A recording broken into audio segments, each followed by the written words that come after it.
Hey, what's up? Silas here. In this video, I'm going to be talking about the comment section that I saw in this video by ACT TV. This video was about why there are no mass shootings in Japan, and this was posted by either Occupy Democrats or the other 98%, a left-leaning group on Facebook. And I just went through some of the comments that I saw, some of the top comments that I saw, and give some reaction to it. You guys can check out the ACT TV video below. It's like a 5-minute long video, and I've already discussed this in a previous video about how Japan is kind of fascinating to me, as people politically on the right would look at it and say, oh, it's homogeneous, we need to follow Japan like they are when it comes to something like immigration.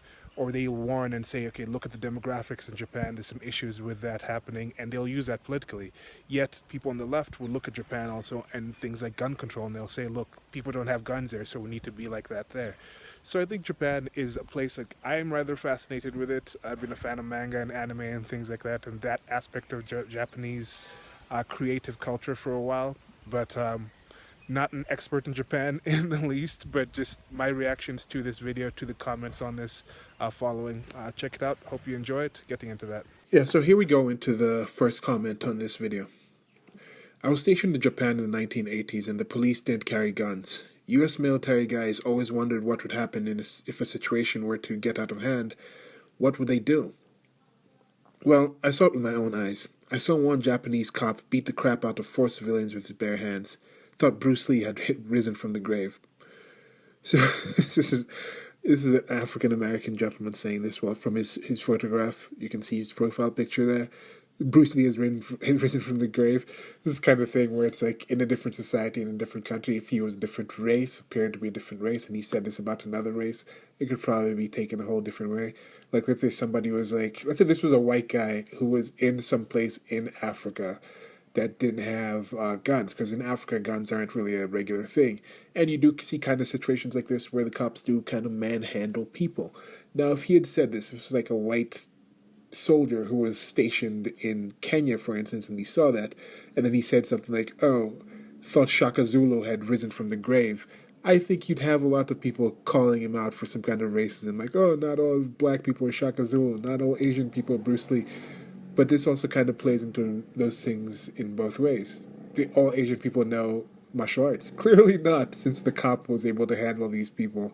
It's not like your regular Asian person, I think, has martial arts knowledge. I don't know. Is it?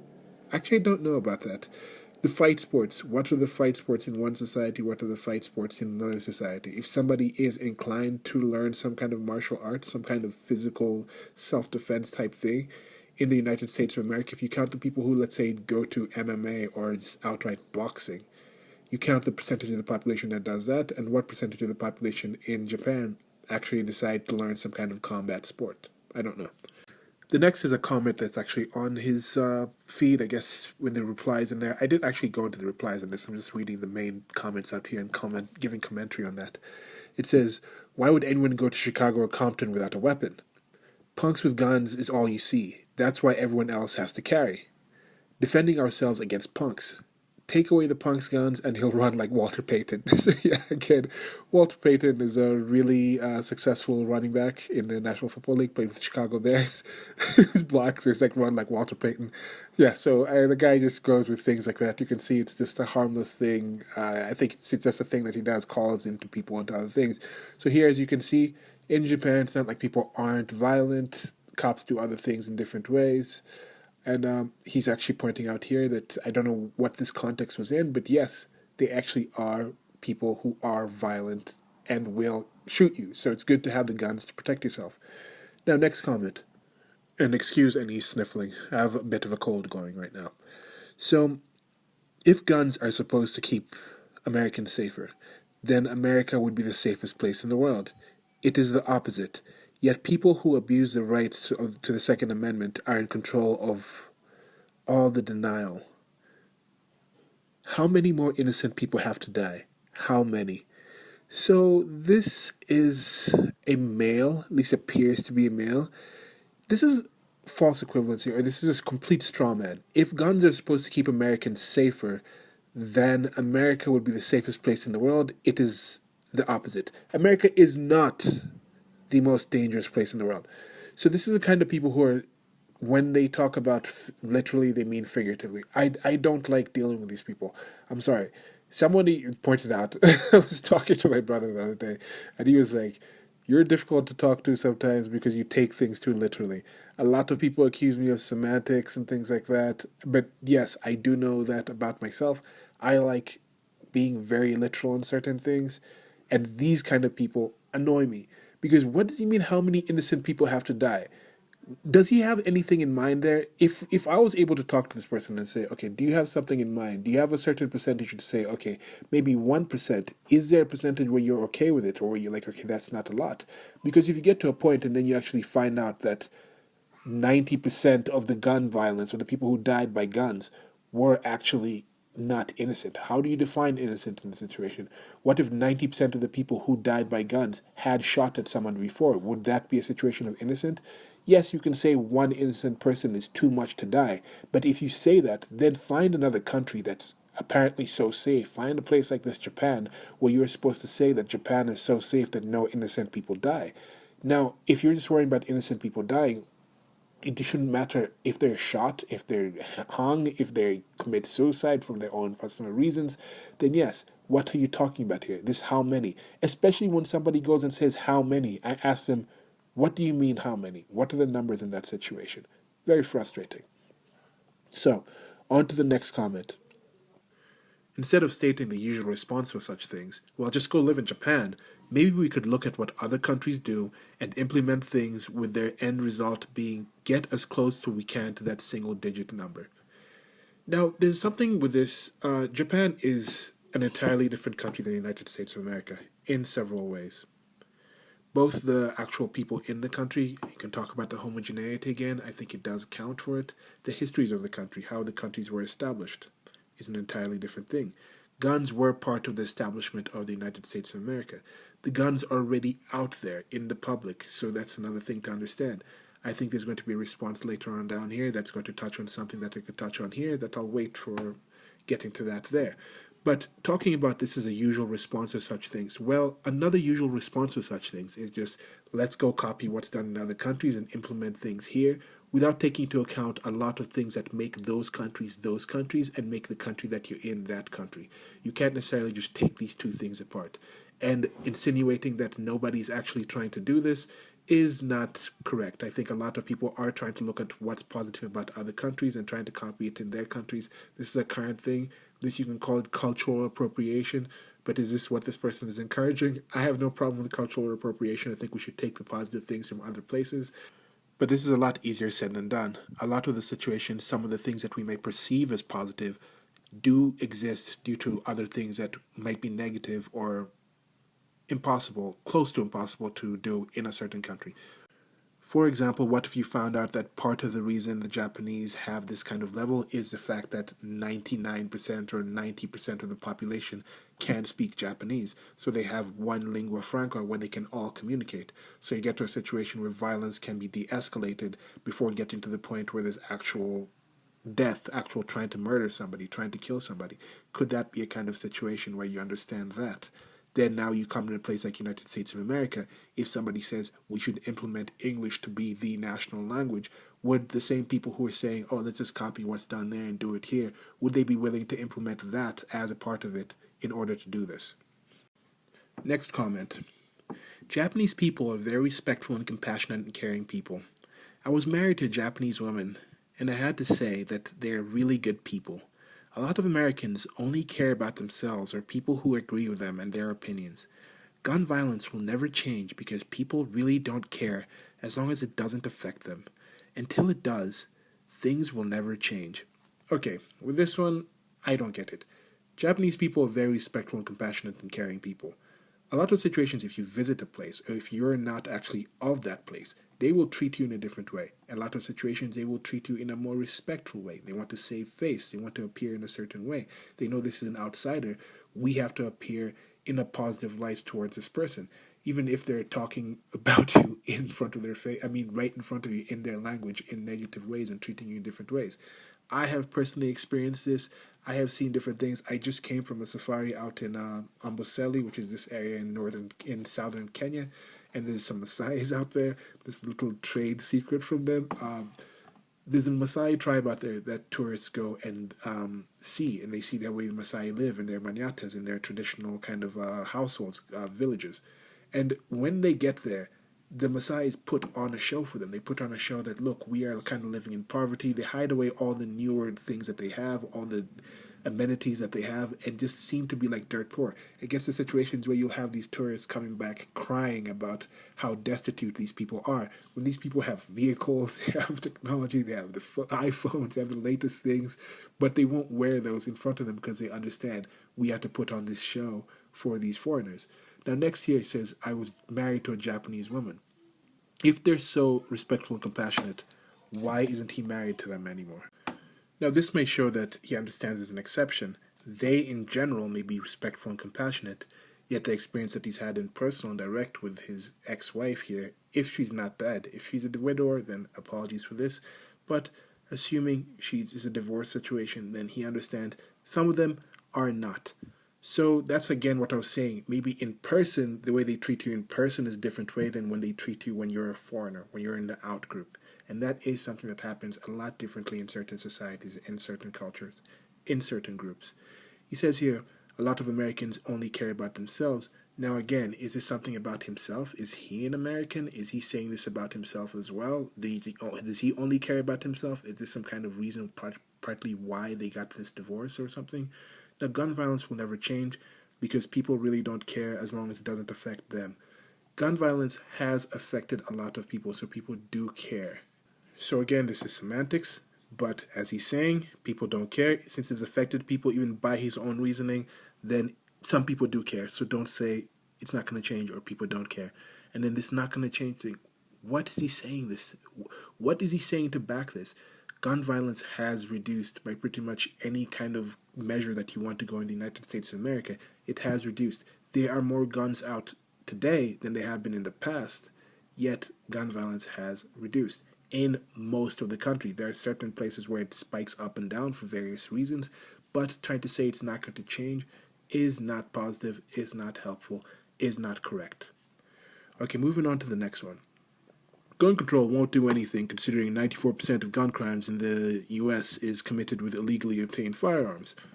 Now, this is a quick and concise one. I do understand this gun crime, and it's good to point out here gun crime, because a lot of stats with gun deaths involve suicides. Suicides are the majority of the ways people die in the United States of America from guns. That is not normally discussed. Normally you hear things about Black Lives Matter related things, people of color being killed by police. The amount of people that actually die from gun violence, a lot higher. Now, when it comes to this situation, I mean not from gun violence, I mean from suicides, is a lot higher. As I just heard in this video by Stefan Molyneux talking about this Logan Paul guy who went to this place called the Suicide Forest. Now, if people are very respectful and compassionate in Japan, as was said before, would they have something like a suicide forest in Tokyo? I don't think so. And it turns out 77 people a day, I think 2016 or something, died from suicide, killed themselves. This does not necessarily seem like a very respectful, compassionate, and caring thing to do in society. There are definitely a lot of people in that society that fall through the gaps, that don't get the level of respect and compassion. Or maybe they want compassion so much, but they don't get it. And since they value respect to a certain level, people commit suicide in these ways. So that's something to discuss there. Now, moving on to the next comment. The Japanese must value human life more than we do. What more can you say? They must use more of the intellectual side of the brain than we do. We use more of a bravado, combative side. Hence, why there are fewer terrorist attacks in their country. They have a better respect for life, and most of the world, it seems. Just saying. Okay, the just saying thing. That's one thing that I'm just saying is very annoying thing to be just saying. Let's just put it that way. The Japanese value human life more than we do. Kamikaze pilots. the entire World War thing. I've talked about this. When it comes to politics, it seems that Asians are invisible. People don't want to discuss what happened to the Asians. Now, I don't know if it's because it's just so far away, out of sight, out of mind in that situation. There's such a small population of Asians in the United States of America, especially when it comes to like the Japanese. I think there's more like Indian type of Asians, Pakistani type of Asians that you want to consider to be Asian from the Asian subcontinent or whatnot. But when it comes to the point of actual Japanese people, it seems like very little is known about this society and this culture. You should kind of know more about this before you come out and say something like this. What do you mean? I mean, it seems they use more of their intellectual side of the brain than we do. What does that even mean? I, uh, uh, Hence, why there are few terrorist attacks in their country. Is that what they're saying? Again, North North Korea has very few terrorist attacks.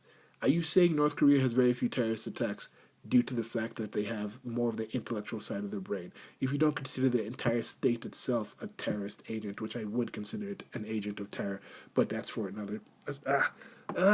Just saying, really frustrating. I'm going to move on from that because no, this is not why, this does not follow. You have not made your case to say, like, you say those things, they just use more of the intellectual side of the brain, they value human life more, and then that's why there's. No, get out of here. Because in a lot of cases, the people who do commit the terrorist attacks are not people of that culture. Terrorism is often an in-group, out-group thing.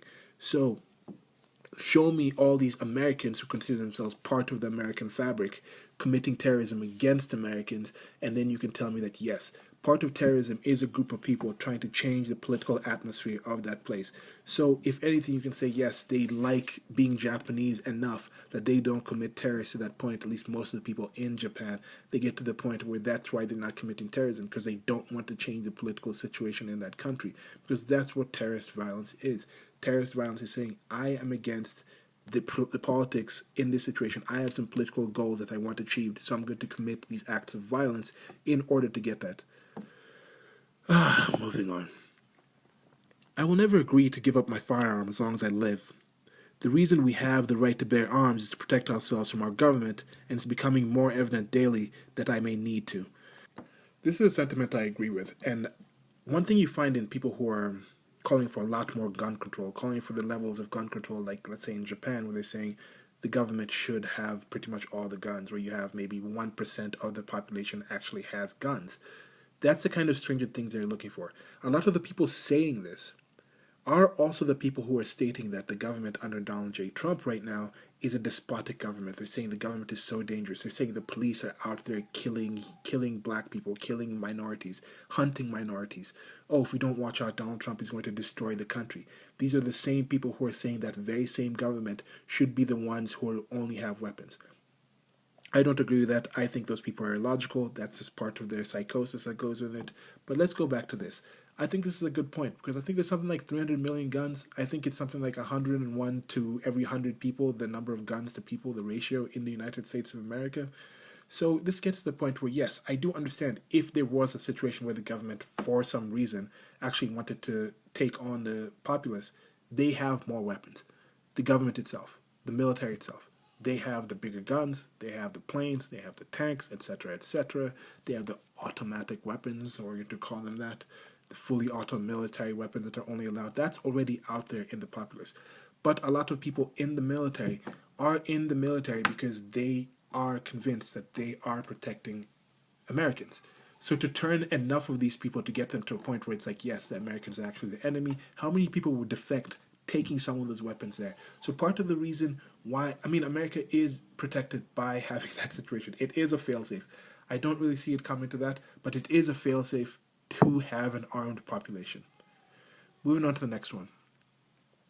Japan doesn't have an NRA paying our politicians money to lobby for guns in the USA. Okay, it's just the way it's written, I'm sorry. Japan doesn't have an NRA paying our politicians money to lobby for guns in the USA, and not have a crazed gun president lobbying for more guns in the USA. So with that, we have 33,000 gun deaths. We can learn a lot from Japan about guns. Right here, that's what I'm saying. You see, these people are saying we need gun control. We need the government to have the guns. And yet there's a crazed gun president lobbying. This doesn't even make sense. This is not even like I know sometimes my grammar is off because I'm just going off the top of my head, and some of these things. But what's going on? I just can't even. I don't even want to reread this thing. And yes, 33,000 gun deaths. That's what I'm talking about. The disingenuous nature of these people. Gun deaths are not the same. Some of these situations, it's somebody was trying to rob somebody was trying to rape somebody was trying to commit a crime, and then they got shot by that person who was protecting themselves. Majority of these, at least 60% of these gun deaths, are suicides. So trying to say this number of gun deaths is equal is completely ridiculous. And 33,000 in a population of the size of the United States of America, which I think is 350 million, considering the amount of guns that are out there, is not that high. So away with you. Next one. Most people who get rabid about the Second Amendment don't actually care that imposing great restrictions on gun ownership would greatly reduce violent deaths nationwide because it's their right. If they think something is their right, they're going. And I didn't click see more on this. I'm not going to go back to find see more because this is a ridiculous comment. Already starting with the ad hominem here. It's like, get rabid about it. What's getting rabid about it? People just talk about this. People just, I know I'm getting more into this. Maybe he calls what's happening right now rabid, being rabid. Do you say rabid or rabid? Anyway, rabies? See, it's like rabies, but I think when you talk about this, it's rabid. Or is it rabid? I don't know. This person doesn't know what he's talking about either. So he's giving no proof. What is the proof that imposing greater restrictions to gun ownership would greatly reduce violent deaths nationwide? Especially when you have places, yes, I'm going to go to Chicago here, when you have places like Chicago that have stringent gun control and they don't have the higher rates of, they have higher rates of violence, gun deaths totally, than other places. And actually violent deaths, homicides by guns. Like we said in the first comment here, the person said, why would you go to Compton? Why would you go to Chicago without a gun, without a weapon? Because the people there have weapons, even though they have very stringent gun laws. So that's not the entirety of Chicago. If you go to certain neighborhoods in Chicago, nobody really gets shot there. 1 or 2 people get shot all year.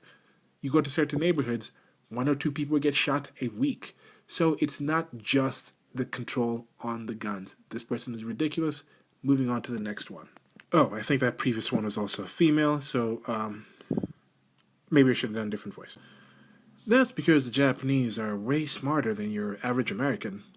Thus, practical, applicable, and logical laws are in place to keep people safe. Okay, so this goes back to the whole like race differences in IQs. And yes, the average IQ in Japan is higher than it is in the United States of America. The average IQ of Japanese Asian people is higher than that of white people, and for white people is higher than that of Latin Americans, and of Latin Americans is higher than that of blacks in general, people of sub-Saharan African descent. Now, for sub-Saharan African descent, I think they're only above, like, let's say the Aborigines or something like that. Now, this does not necessarily go and apply to what's happening in the entire country. As mentioned before, North Korea. When you're talking about high IQs, look at what's happening in North Korea. So it's not just the IQ. North Koreans also have a higher IQ, likely have a higher IQ than your average American. But you don't want Okay, let me not say that. This person may want America to be more like North Korea. Some of these people are outright communists and socialists, so I don't know anymore. But it's not necessarily just practical, applicable, and logical laws that are in place to keep people safe. Here in Kenya, for example, the gun deaths are not as high. Gun violence is not as high as it is in the United States of America. But are you going to say that's because they're smarter here in Kenya than your average American? No, it's not it. It's a different culture, different kind of violence occurs here. So, moving on. I lived in Japan for almost a decade. When I left the US, I owned 4 guns that I left with a friend. When I came back, I sold them. Guns are almost as dangerous to their owners as anyone else. Yeah, okay, I have nothing really to say to this. Thanks for adding your comment here. Whatever happened in your mind, you decided to sell these guns.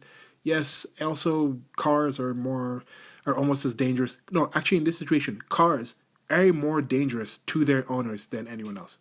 I'm going on a limb to say that more people, just like it is with gun deaths, more people die in car accidents by themselves than do kill other people by cars. So did this guy sell his car too?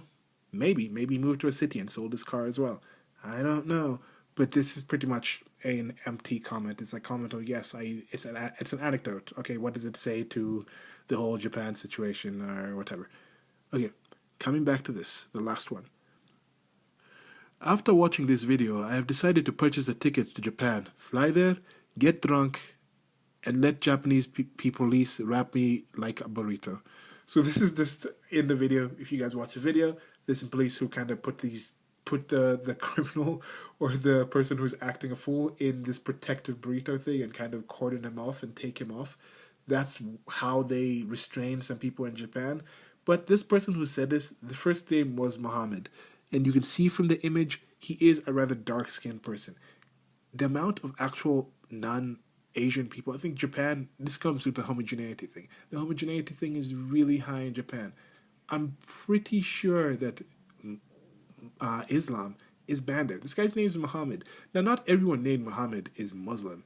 And you can see here it says get drunk. And not every Muslim doesn't drink.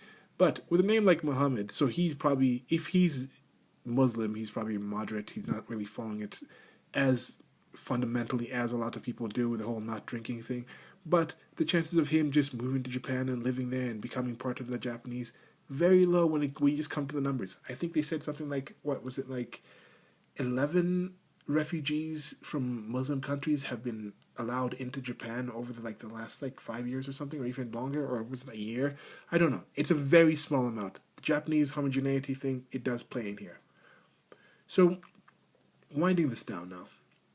This is just, as I mentioned in that previous video where certain groups look at Japan and they make certain adjustments.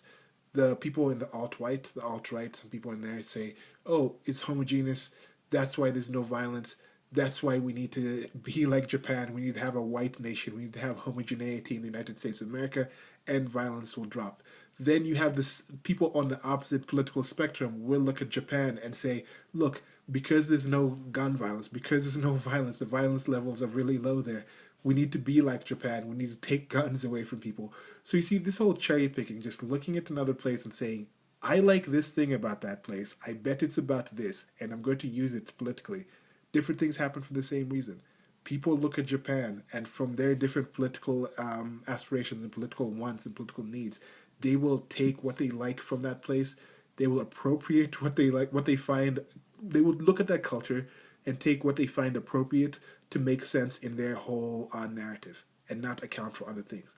And again, every time I'm going to try to bring this up, every time somebody talks about how great Japan is because of their homogeneity, because of their Asianness, because of their monocultureness, because of anything in that kind of situation, because of gun control, things like this, North Korea. All you gotta say really is North Korea is probably more homogeneous. North Korea definitely has more gun, a higher level of gun control. I don't think you have people walking around with guns in North Korea. So if you have that kind of situation, or in this situation, if you're saying gun control is what we need, North Korea has more gun control. Is that what you want to copy? Probably not. Unless you're a communist out there, unless you're a socialist, then maybe it is. As for white people, if they're talking about homogeneity, do they want something similar? I mean, not white people, but white nationalists and people who are like, more homogeneity, more white culture, things like that. Do you want to come to you like North Korea? Because you can get to that point. That can be what you want. And some people do want that. Some people really do want the borders completely closed, forcible ejection of non-whites, however they want to define that, and they want that kind of monoculture. So yes, there are authoritarians on both sides. This is, I think, a smaller percentage of any of these groups. You'll find the people who are going on these kind of extremes, I want to say. So it's not necessarily let's just take everything that's there and bring it here. So let me know what you guys think. That's it for this video. Like, share, and subscribe. Links below to the merchandise store. Yeah, let me know what you guys think. Have you guys talked about this before? Have you personally in an argument brought up like, how about Japan? Let's be like Japan. Or has somebody done that to kind of in conversation with you and you were like, okay, what are you going with here? Yeah, that's it for now. Goodbye. So earlier in this I mentioned there was a comment that I was going to come back to that I didn't include in this commentary. And that was a comment that discussed what happened after the World War II situation. Japan lost. And part of the agreement was demilitarization. So that involved disarming the entire country. I think they're only allowed to have the self-defense forces, the SDF. So guns in general were taken out of that society. There's this really good movie, what's it called? The Last Samurai with Tom Cruise, showing how the culture switched from a country of samurais and swords and swordplay and that kind of thing, and then adopted guns. And there's a situation there, I think, where they have adopted guns in, and those adoption of guns took to that martial spirit that these cultures have, and it made them be very, very efficient at violence. You had a small country like Japan actually go in and invade much larger areas. I think Japan went in and invaded China and had taken over China. China had taken over a lot of China. Small country like this, small island nation. So trying to say that Japan was just this country of respectful, nice people is incorrect. In a previous video, I talked about how these people would say they literally mean figuratively. That's the name of the video. I'll leave a link to it below. I was talking about how when people use the word genocide and how one of the genocides is the rape of Nanking. The Japanese did some really horrible, horrible things. But as mentioned in this video and before, Asian people are very invisible when it comes to certain political things. They're political ninjas when it comes to the minds of a lot of people who use them in debate or try to understand or try to use Japan, Asia, and other places as evidence for or support for whatever political kind of ideal they want to espouse where they are. So that's something to account for, I think. That's it. Goodbye.